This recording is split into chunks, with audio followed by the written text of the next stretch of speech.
Welcome to the Anonymous Andrew podcast, Life and the Choices We Make. This podcast explores all things as they relate to romance and the dating culture of today's modern society. And time from time, we will be taking deep dives into another world, a culture known as cults, which is what we'll be covering today. So sit back and enjoy the Anonymous Andrew experience.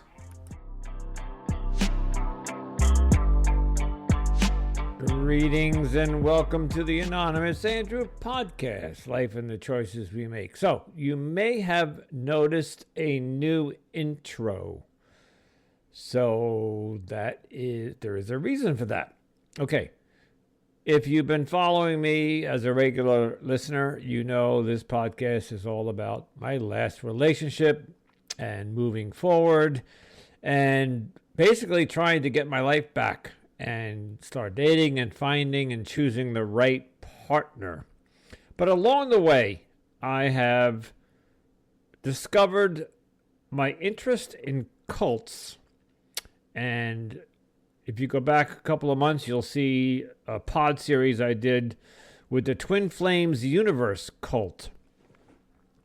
And if you heard my last episode, which dropped on Sunday, April 7th, with Michael Osterlink, I did a deep dive into my last relationship. And I found myself deeply impacted by that interview. We took a deep dive into my last relationship and why I stayed and some other things. And it occurred to me that I might need to take a little break from that whole concept, this last relationship.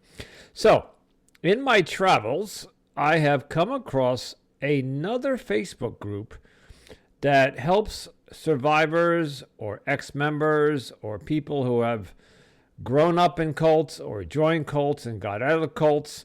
And I'm going to start doing another series on cults. I need to take a break from my last relationship podcast, whole concept, and I'd like to concentrate on some cults for a while. We'll be bouncing back and forth, but in the meantime, today's episode is a pilot that I did with a woman named Melody who runs the group on Facebook, which is called Cult Escape and Recovery Support Group.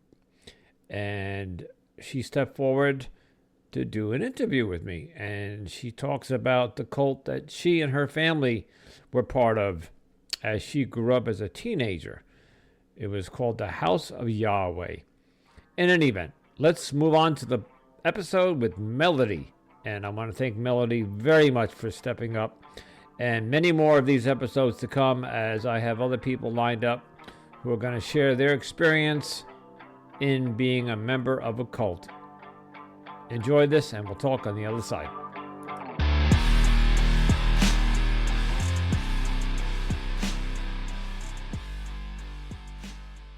Greetings and welcome to another episode of Anonymous Andrew. And today I have a very special episode for you. If you folks remember, a little while back, I did a whole series on the Twin Flames Universe cult. And that series did very well. And today I am honored to have Melody with me. And let me say hello to Melody. Melody, welcome to the podcast. Hi, Andrew. Thank you. Melody is an ex-cult member herself.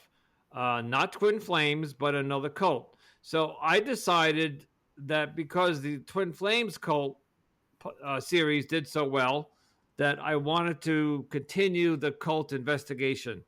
And so now I went on Facebook and I found some more groups. And I think at this point, I'll let Melody take it over. I found Melody, and Melody came forward and said she would like to tell her story. And I think you guys are going to love this because from what I've heard so far, it's fascinating.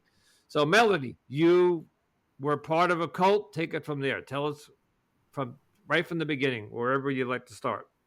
Okay. I was part of a cult called the House of Yahweh, based out of Abilene, Texas. It's a doomsday cult. The name of the leader is Israel Hawkins. Um, just as kind of a side note, he did pass away here recently in October of 2021. He was 87 years old. Um, Wow. I joined the cult back in 1989 when I was 15 with my family. I joined with my mom, my dad, and my sister. I was engaged in 1990 by the time I was 16. I got married in 1992 at the age of 18 to the leader's son, Justin Hawkins. And I will add in there that I give my dad a little bit of credit here. There were a lot of members who did not get their diploma. The reason that I waited until I was 18 was because my dad insisted that I get my uh, diploma, graduate from high school before I get married. So I'll give him credit for that. That was a good thing on his part. Um, Okay, let me stop you right there. What when you say so your mom and dad and I think you said a sibling all yes, joined sister, this cult.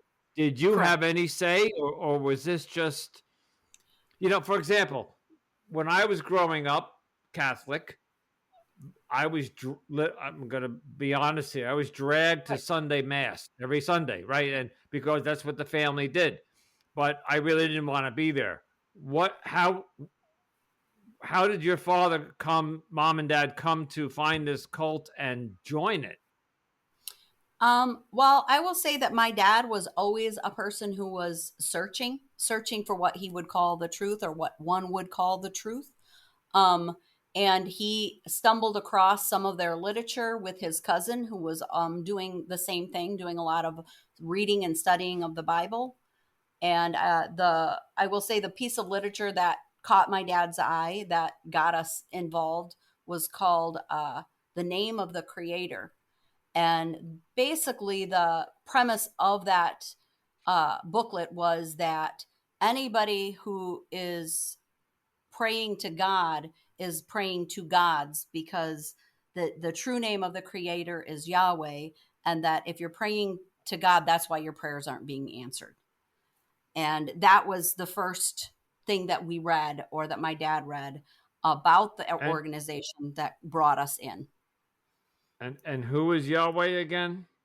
Yahweh is basically the creator, and that's the Hebrew name for God. And Oh, the okay. Messiah, or Jesus, would be called Yeshua, which is the Hebrew name for Jesus. Okay. And did mom and dad sit the family down one day and say, "We're joining this organization"? Of course, they didn't call it a cult back then. They Right. probably No, I will say, ironically enough, my dad brought home the literature, was showing it to us. My mom looked at the pamphlet. She saw what would be referred to as the holy garments, which is a lot like the Jewish garments. It's a talit, a linen, like a robe that they wear over their shoulders, and a kippah on their heads. All the women wear headscarves. And my mom's first reaction was, "This looks like a cult." Well, we should have went with that reaction because she was right. yeah.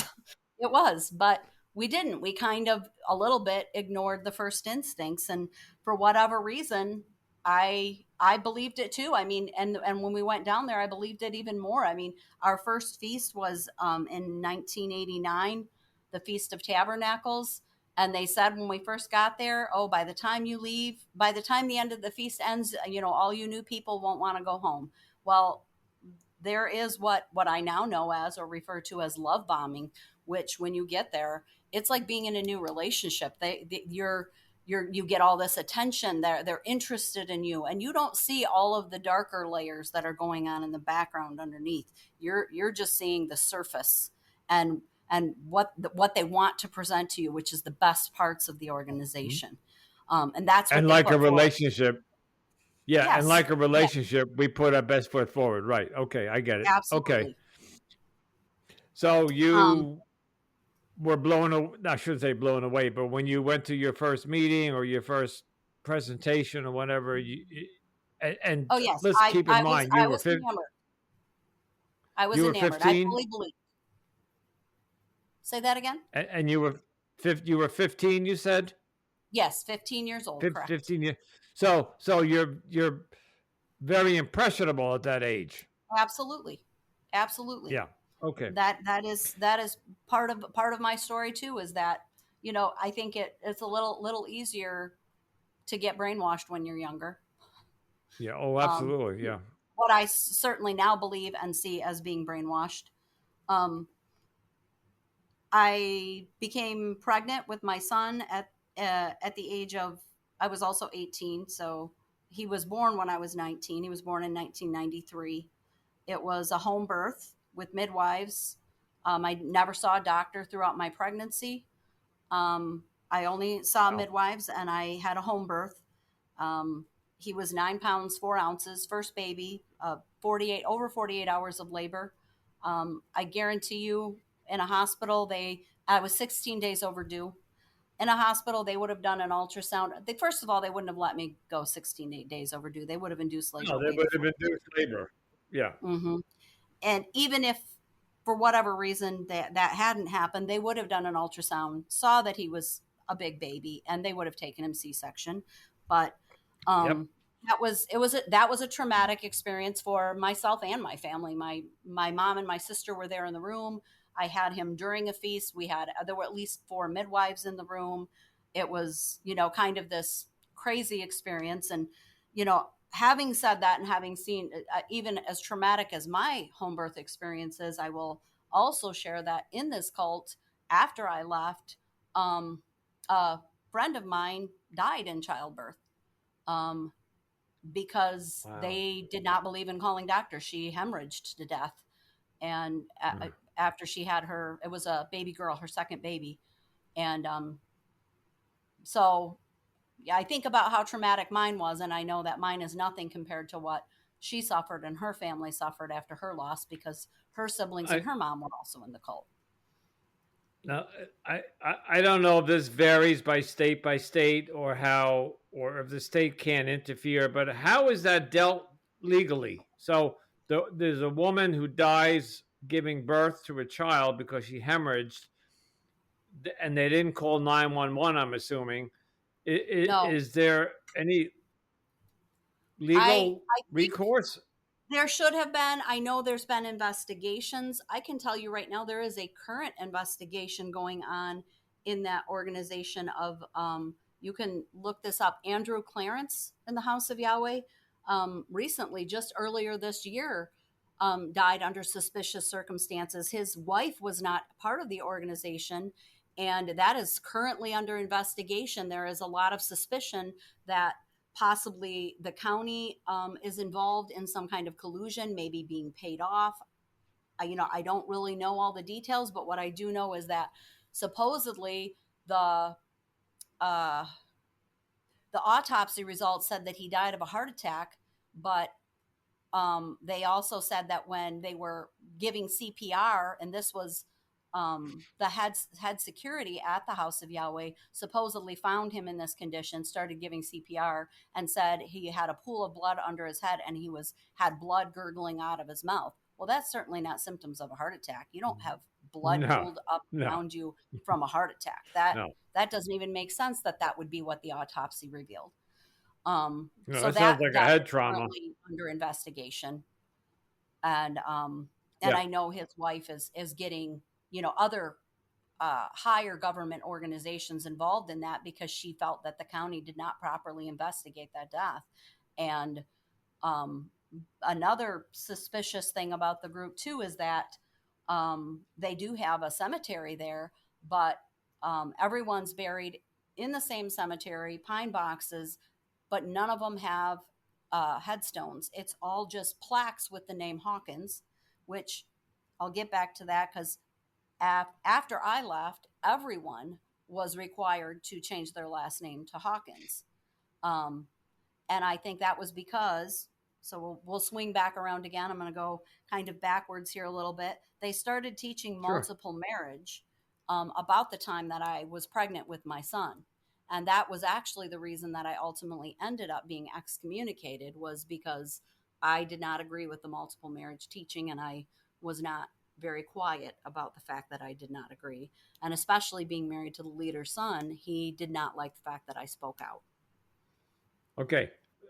So this is perfect segue. I want to go back to when you're 15. So you're 15, you're introduced to this organization, cult. You are Yes. love bombed and you're enamored, like you said, Yep. and you're there, you're 16, you're 17. At what point did you meet the leader's son? And was this a mutual thing where That you that was you two that looked was at each not other? forced at all. Yes, that was mutual. That was I would say I was about 15, 16 when I met him. I know I got engaged to him at 16, so I mean I probably met him when I was 15 at my first feast, but we weren't really kind of interested in each other or dating each other or, you know, courting each other at that time. We became betrothed when I was 16, and that was by our choice because, you know, because we were young and stupid and we were in a doomsday cult and we thought the world was going to end. And we're like, well, let's get married and have some babies. I mean, Okay. Oh, right there. Wait a minute. Wait a minute. We're in a doomsday cult, which I want you to explain what that means. But okay. I kind of have an idea what that means. But if the Okay. world's going to end, why are we bringing children into a dead world that's going to end? I'll tell you I'm because I've asking had other seriously. people ask me that question. That is a fair question. For me, I believed because we were in a cult, we were the chosen people. So we were part of the 144,000. So we were a doomsday cult is a cult that believes in tribulation, end of world, believes in doomsday, the tribulation, the revelations, you know, nuclear war, famine, diseases, you know, all of these scary things that, but usually when you're in a cult you believe you're going to be protected from all of that. You're of a chosen people, and that is what we were taught when we were there. So I believed that that my children, my babies, would be protected because we were part of this chosen people. And I Okay, just I knew got that I wanted to be a mother. And I was like, well, if the world's going to end, I want a chance to have a baby and be a mother. You know, before entering the House of Yahweh, I was headed for college. That was my original plan, was to go to college and, you know, get a degree. That unfortunately never happened for me, but that was my original plan. Um so so having a child, no, you were told that you would be protected. So if the yes. world did end, you were going to, because I know there were a couple of other cults, I don't remember their names. Heaven's Gate, I think it was, where Yep. uh, That's doomsday cult. they that's a doomsday cult, but they Yep. committed suicide, correct? Yes, they did. That's correct. Yeah, Yes. but they believed that they would ascend to the Yes. heavens, or They right. committed Okay, suicide believing that it was some spiritual ritual they were doing to bring themselves to the next realm, essentially. Yeah. gotcha. What was the cult where they thought that aliens were going to pick them up? I can't Do remember, you but I know? do know the one you're talking about because that was another Yeah, suicide one. I do know which one you're yeah. talking They about. okay. The Moonies, or is that what you Yeah, said I was the think Moonies? no. I said Heaven's Gate. I think it was Heaven's Gate. called. I think the Moonies was the other one that you might be thinking of. I think you're right. I think you're right. Okay, so you met the leader's son, but and his first name was what? Justin. Justin. Okay, Yep. so you met Justin at some point, and so this wasn't a real teenage or adult, not teenage, maybe, yeah, teenage, It because you were a wasn't a teenager. forced or Teenage, like. Yes, it was right? like we Okay, just kind of met. We liked each other, and it kind of went naturally from there. It was not prearranged or preordained. Now, what I will say is that a lot of that changed since I left. Certainly, with the multiple marriage thing, it ended up creating, you know, a lot of older people and elders that were interested in marrying the younger girls.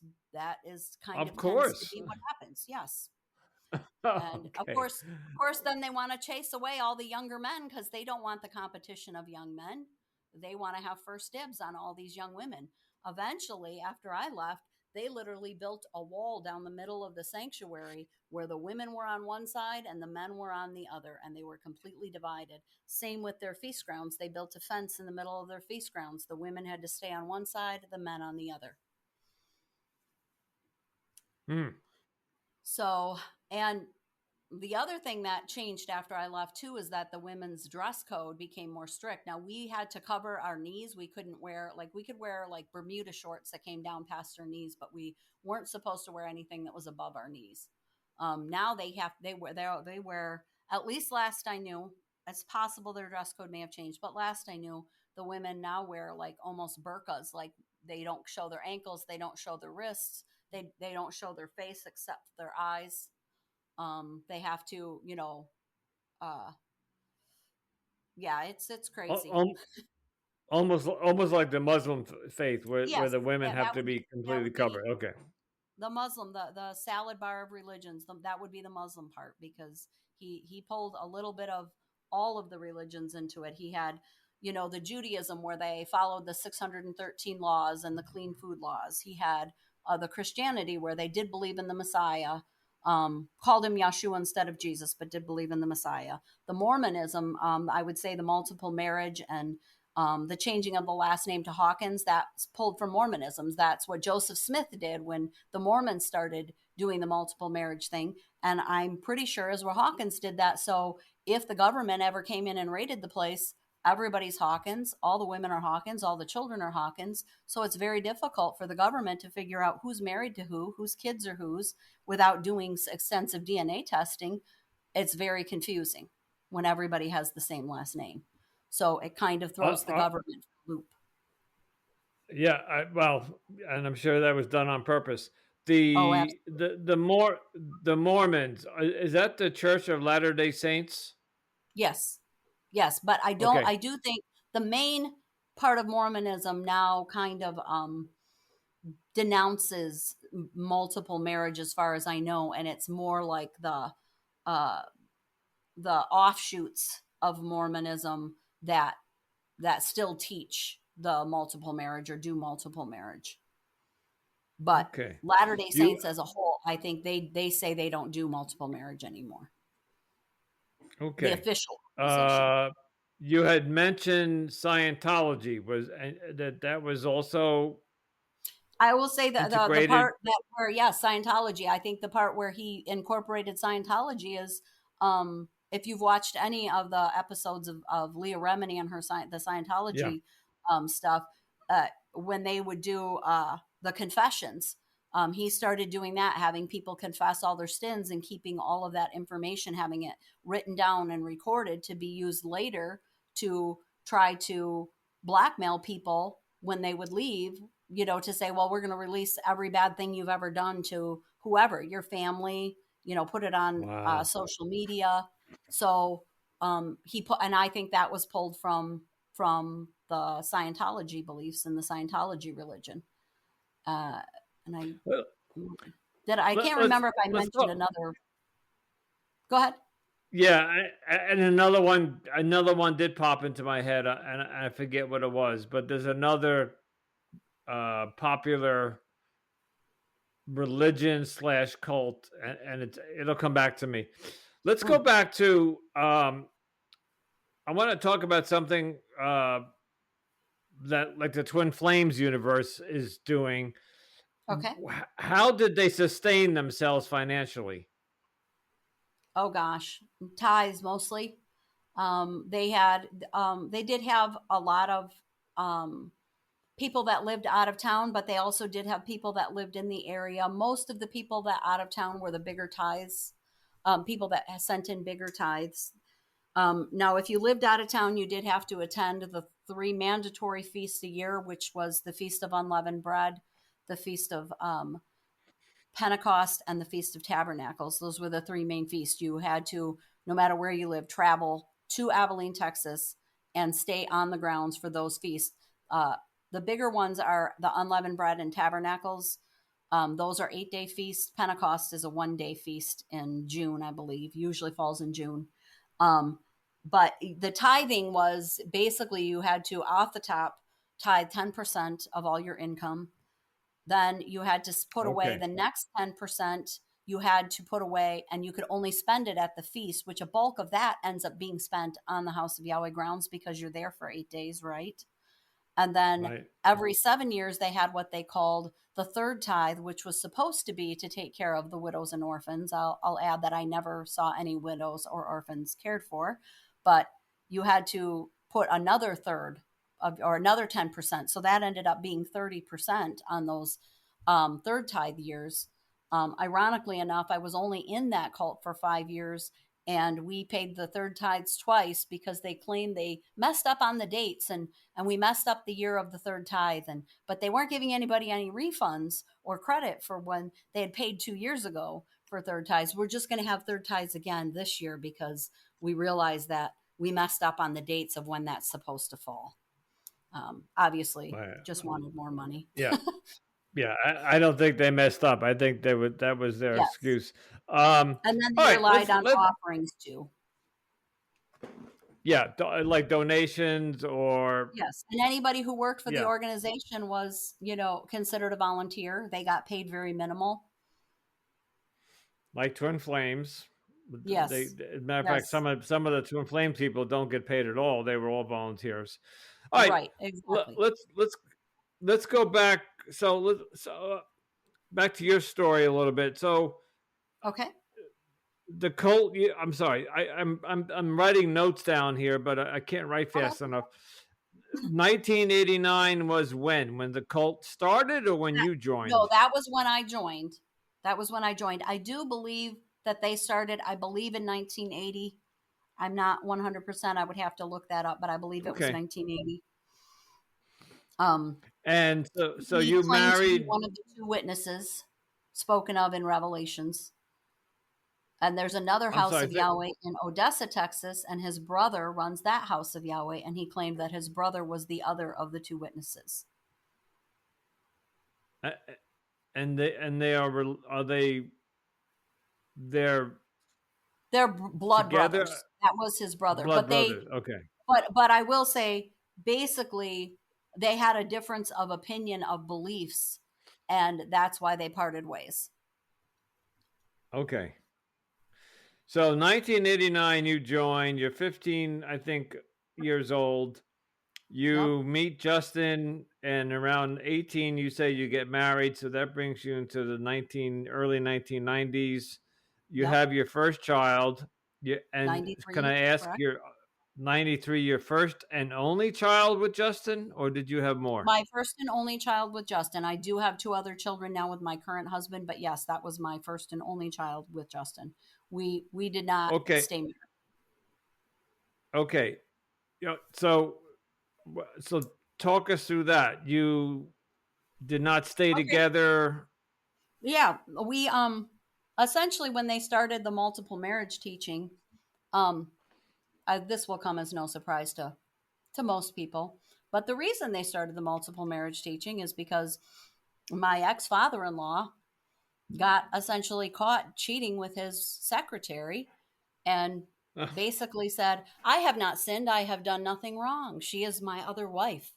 And having another wife is completely biblical, and it's in the laws, the 613 laws of the first, of the Old Of Testament, course. and it is something we Yep. should all follow, and I'm doing a righteous thing. And essentially, I saw how badly that crushed my mother in law. I mean, she was devastated. It was awful because I was working Sure. with her in the home at the time, and I saw how difficult this was for her. And even though there was part of me really struggling and almost feeling like I had to believe this, there was another part of me that just thought, this can't be right. This can't be right. And that's essentially what I told Justin, that I see the pain your mom's going through, and I just don't see how any creator would want to put somebody through this kind of pain. And because of our inability to completely conform to the multiple marriage teaching, and the fact that my mother-in-law served my father-in-law with divorce papers, so there was a messy divorce going on, and there was just all this Ah, stuff going on. So, and because we kind of sided with my mother-in-law along with one of my sister-in-laws and her husband, we all received excommunication papers on the same day.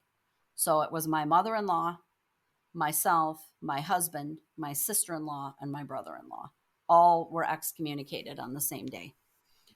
So I know what excommunicated means, being from the Catholic Church, because you can be excommunicated. But for the audience, that meant that they literally kicked you out of the cult. It meant that not only were we not welcome on the grounds, not welcome to come into the sanctuary, it also meant to the current members that they were no longer supposed to have any contact with us. We were Okay. essentially shunned, and nobody was supposed to.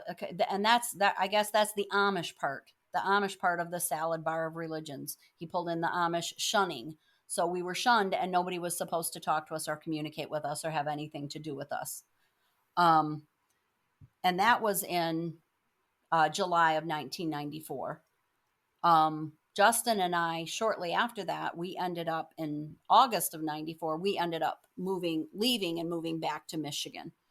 And part of that decision was made when a friend of mine, Molly, who was also disagreed with the multiple marriage teaching, she actually lived on the grounds, the compound. I will say loosely. I mean, it's more of a compound now than it was when I was there, and she was trying to leave, trying to get out because she didn't believe in this new teaching, and she could not. She was having a hard time selling her trailer because it was located on this compound. Nobody wanted to buy it where it was located, and it was not. It had been made so permanent, it was not going to be easy to remove the trailer and move Right. it somewhere else. So essentially, long story short, her trailer ended up accidentally burning down. Her dog died in the trailer in that fire. I don't think that fire was an accident. I think she was burned out. I think that was their way of Yeah. getting rid of her. Of course. Of Yes. course. And that was So ultimately what scared me into saying, I don't even want to live down here. I don't want to be near this place anymore. I basically essentially told Justin, your dad's capable of way, way worse things than I initially believed. And I'm scared. I'm scared for my life, and I'm scared for our child. well, and thank you for saying that, because this is the problem where I have, and I'm not judging anybody, but people who join these types of organizations, and I'm not going to use the word cult this time, but Okay. they get drawn into these. What's another term for? All right, Groups. let's just say cult groups. They join, but then once they're in, and in the honeymoon, like you talked about, they love bomb you in the Yes. beginning, and everything's but then over the year or two, you start seeing things that don't align with your morals or your ethics. Yes. Some people just seem to keep following that because they don't think for themselves. But people like you, and maybe I'm guessing Justin and your mother-in-law, you decided, well, they excommunicated you, but I think you were probably happy about that, right? You wanted out anyway. Actually, we were actually talking about leaving that night. I actually Right. suspect there was a listening device in the living room, and he heard us saying that we were Ah. not going to be attending Okay. the feast, and he thought, well, you guys can't quit. I'm going to fire you. Yeah, because it So looks bad if you that is quit, my right? Yeah. because when we Wow. started talking against it, there was a lot of spying going on, people shining windows in our flashlights. We believed that there were listening devices in our house. We believed there were listening devices in my mother-in-law's house, to the point where we had started having a lot of our conversations in the backyard because we felt that it was less likely that there was any listening device outside. Um, Right.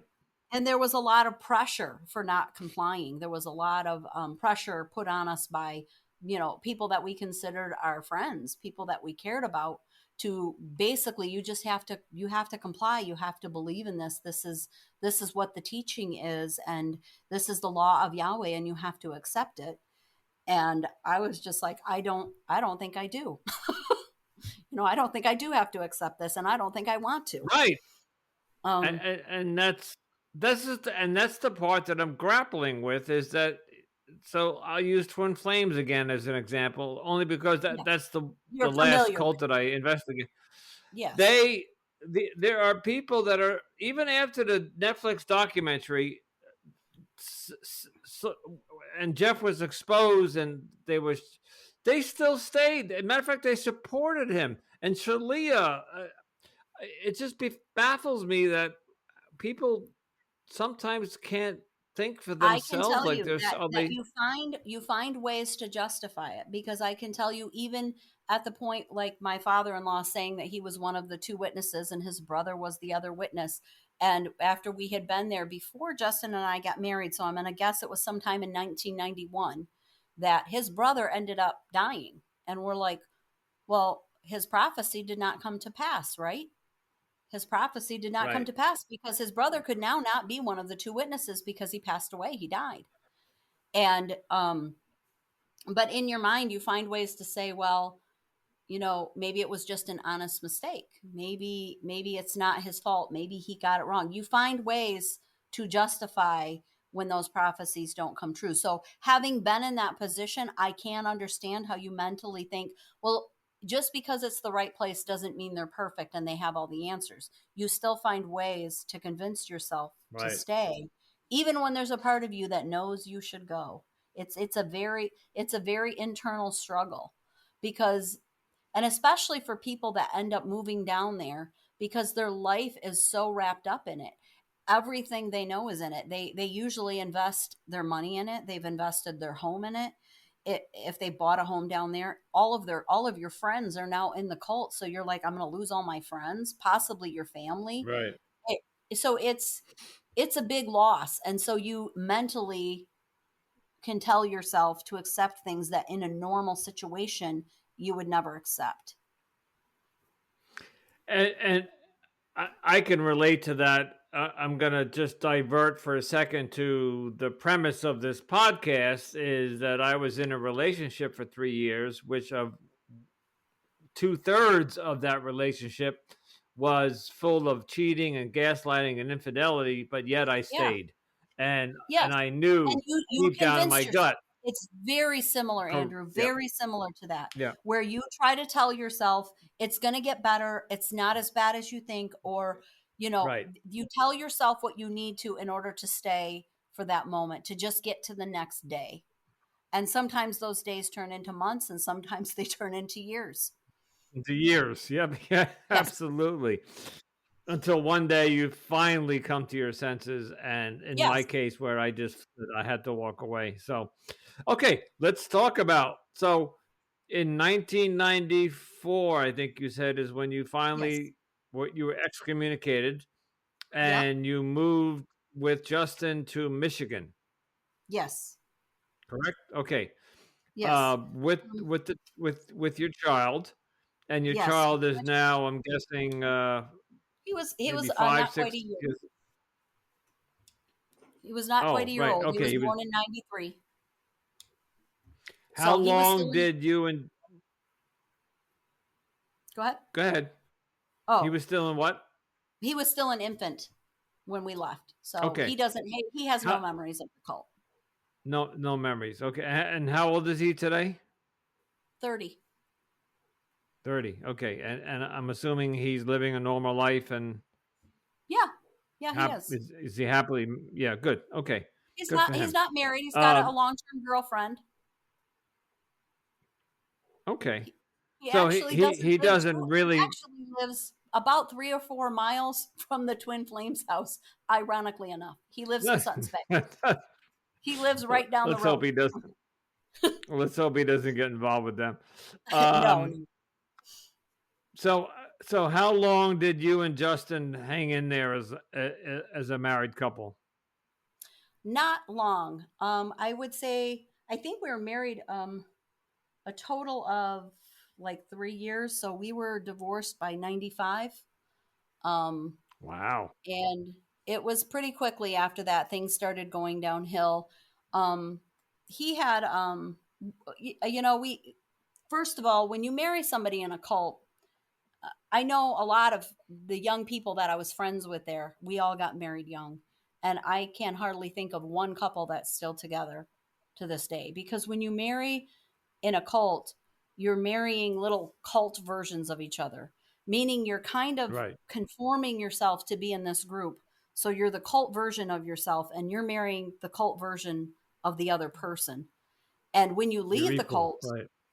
you first of all don't even know who you are. You're like trying to figure out and deconstruct what's happened to you, and you're trying to figure out, gosh, what do I like without the cult? What are my hobbies? What are my interests? And you're, especially when you're younger, like we were teenagers, and even younger, I'm sure it's harder. So you're first of all trying to figure out who you are, and then you're looking at the other person going, gosh, are we even compatible? I don't know. Are we? Because, and then that's a really hard thing to do together, to figure out who you are and then figure out, do I want to be with you or do you want to be with me? I think it becomes too convoluted and too confusing. And it's hard enough even when you separate to still then figure out who you are and get your life back in order, let alone trying to do that with somebody else who you almost feel like you were married under false pretenses, and really not at the fault of either one of you, because you were both No. in this group. And me, I was, married to the leader's son, who had essentially been under the influence of a lot of this teaching from his birth on. So, Right. he had a lot to overcome, and he had a very difficult relationship with his father. So when you were excommunicated, that included him as well? Yes. Yes, he was Yeah. excommunicated as well. Correct. Yep, we were excommunicated Okay. together. And then initially our plan was to stay in the area and live in the area until my friend Molly's trailer got burnt down, and it scared the daylights out of me. I was just like, I can't stay here. I mean, I couldn't even sleep at night. I was so anxious. I was just like, are we next? Are they going to burn our trailer down? I was terrified. Um and Wow. of course that was considered to be an accident and ruled an accident, but um and as part of my healing process, as part of my deconstruction in 2009ish, I think I started a support group just for the ex-members of my own cult, for ex-members of the House of Yahweh, on Facebook, to just create a space for the people who I knew were coming out, because I'm like, nobody can understand what I've been through better than the other people who've been through it. And I felt Oh, like I could create a community of ex members to where we could help support each well, other to get through this deconstruction of trying to put our lives back together, and encourage one another to do that, to do just that. And I'm still friends with a well, lot of people that I was with in there, and that also left. yeah. And like any support group today, whether it be a 12-step program or a trauma group, you don't know. That's why it's these self-support groups, like a 12-step group. I know what the other person went through. Like Yes. I am an alcoholic in recovery, Uh, and so when I go to my meetings, I know what the person that I'm sitting next to, I know what his life was like 10 years ago. And so, Exactly, and it's a yeah, so lot these are, easier to yeah, feel supported. Exactly, it's almost like I created my own little AA group for ex members of the House of Yahweh. Exactly, right, and right, then when I created I created another Facebook group, and that was in January of 2020, the Cult Escape and Recovery group. I created that group because I felt like I wasn't quite doing enough. I just had this, and that happened when a friend of mine who had also left ended up dying of an overdose. And I believed that a lot of his issues were still residual from being in the cult, from the House of Yahweh. And I felt like I sure. need to do more. What if I had been able to reach out to him? What if he had felt more supported? And that was when I created the Cult Escape and Recovery group, which is also on Facebook. And that was a more broad uh, group, a more broad support group for anybody who had felt that they had been in any cult kind of and so that group is, much larger. It probably has, 5 times the membership. But of course, because you're reaching out to all cults, kind of like you started doing your podcast with just Twin Flames, and you ran out of people pretty quickly, and you're like, wow, maybe I'll start trying to do some other cults, which I think is great. I mean, I Yeah. feel like, um, you know, part of the thing about me feeling so comfortable speaking out is that, uh, in my excommunication letter, I was basically, damned to hell. And I felt, that they believed they were taking away my salvation.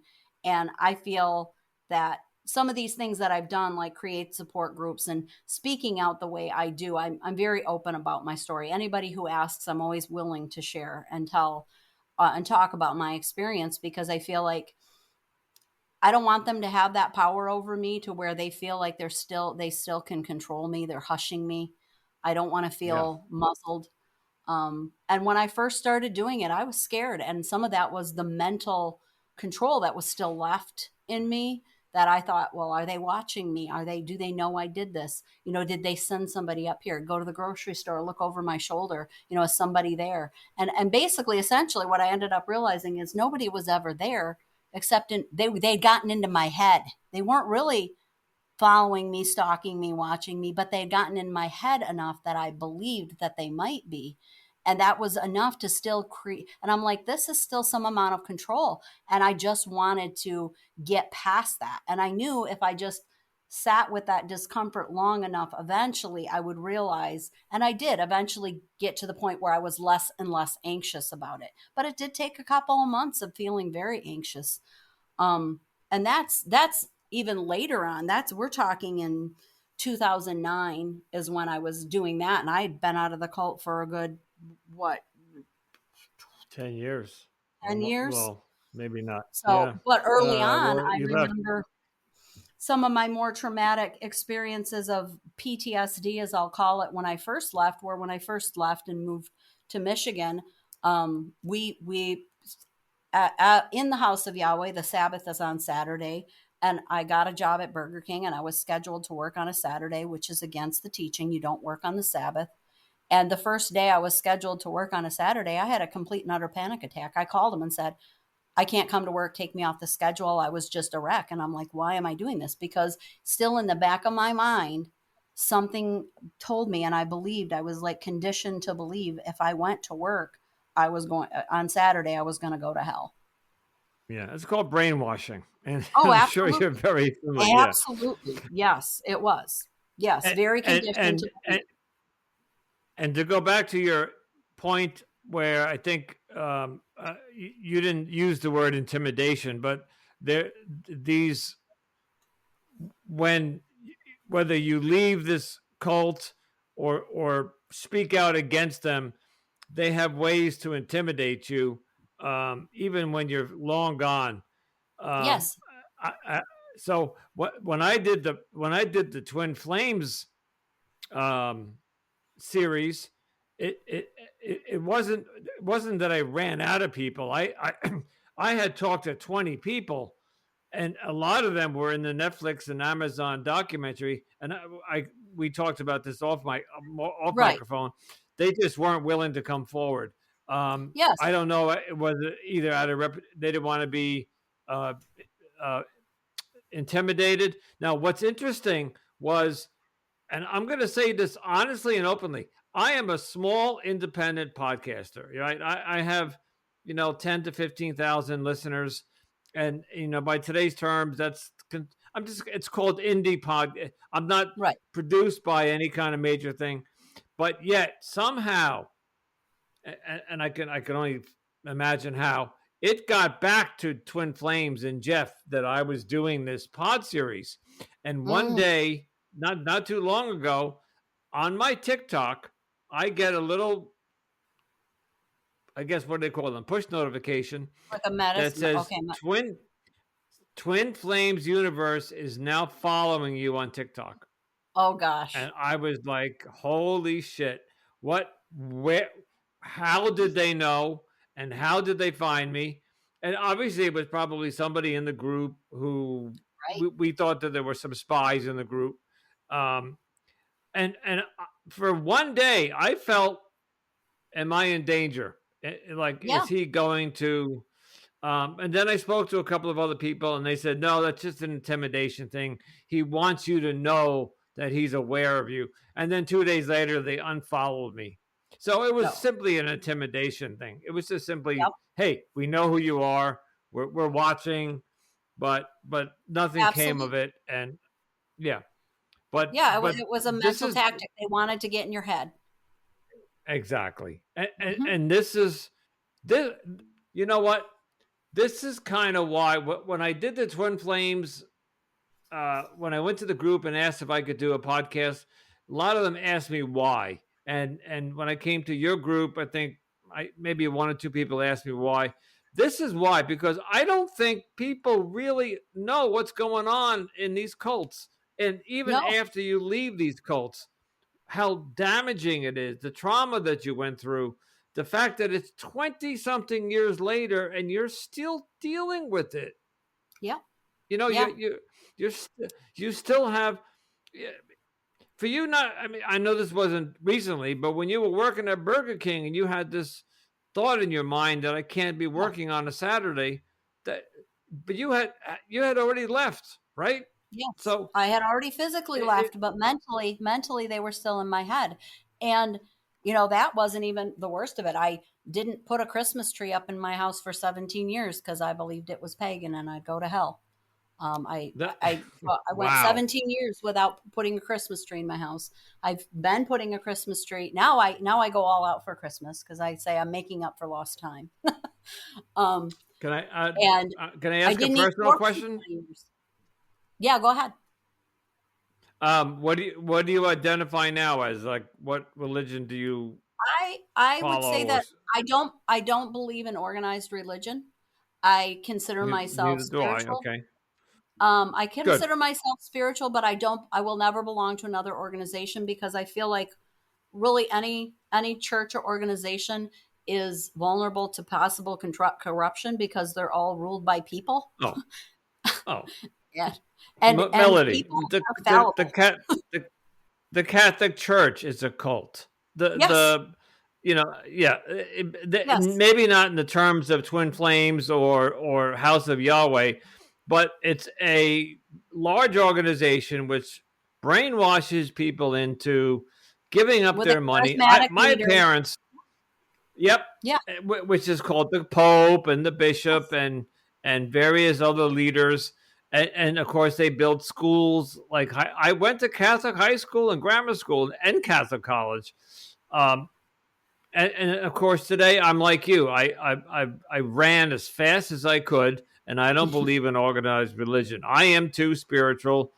I don't put up a Christmas tree only because I live alone. But when I was raising my kids, yeah, we put up a Christmas tree because Yep. I guess it's American tradition that at Christmas time, unless you're maybe a a Hasidic Jew or something, or Right. you just don't believe, or a pagan, you don't do that. But to put up a Christmas tree, it's just an American thing. You put up. Yes. I mean, you can't go to Exactly. any That's what I store realized. It has around no Christmas power time. over me. Yes. And I No, do it it now does. because I It's just find it fun and pretty and I just enjoy it. exactly. So okay, we got to wrap this up. I try to keep Okay. these under an hour. Okay. Any takeaways from this that you or any message you would like to get out to the listeners? Um, By the way, my message is, oh, Mel, go ahead. I just want to explain to the audience that this will be another pilot episode that I'm doing with Melody, and then we're going to uh, try to get more people to come forward with their stories about other cults. So I'm going Okay. into another dive into investigative, and Melody was kind enough. So I'll tell the people that the Facebook group that Melody and I met on is the one that she referred to, and Yes. we're Cult trying to get escape more and people to recovery. come forward.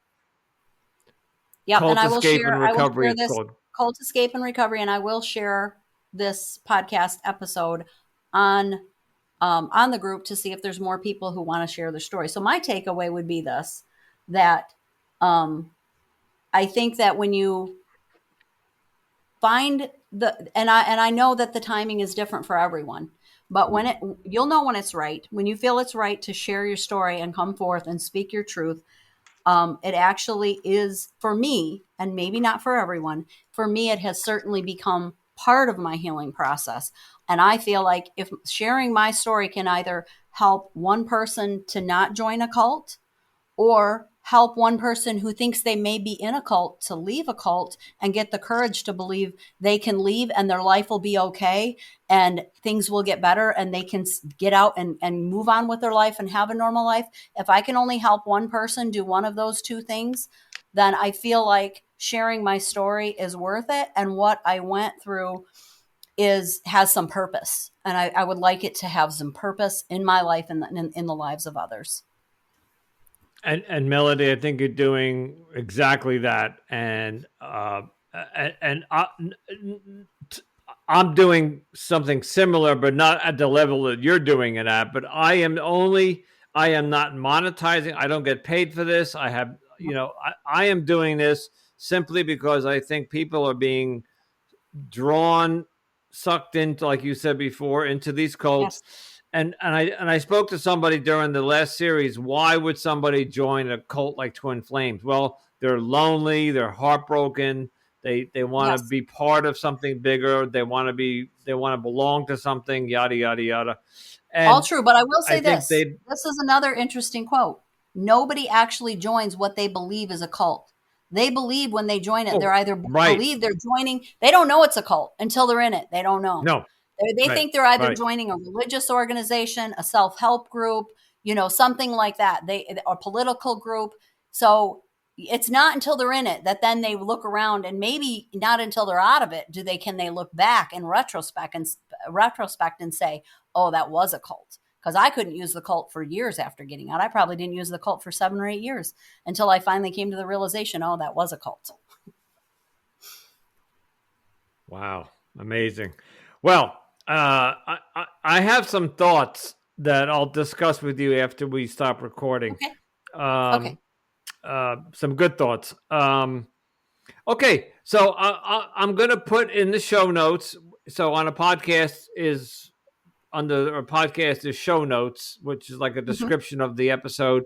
I'll put Yep. the Facebook link in there so people can find the Facebook group. So if anybody who's listening to this is either an ex-cult member or is in a cult, I would imagine if you're in a cult and you're listening to a podcast, that's probably a no-no.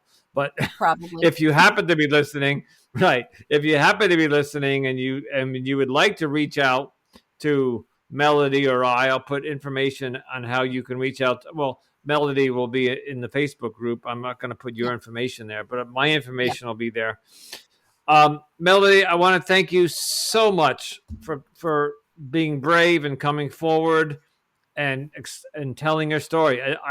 I when I booked you, I just knew that you were a cult member of the House of Yahweh, and that Yep. meant nothing to me because I never heard of the House of Yahweh, Yep. and I have learned so much from you in these past 45 minutes. So, thank you so much.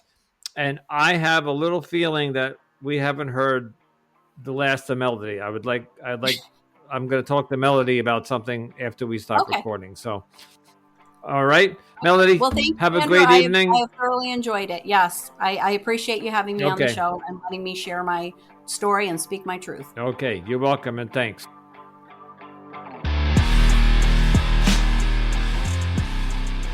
Well, there you have it.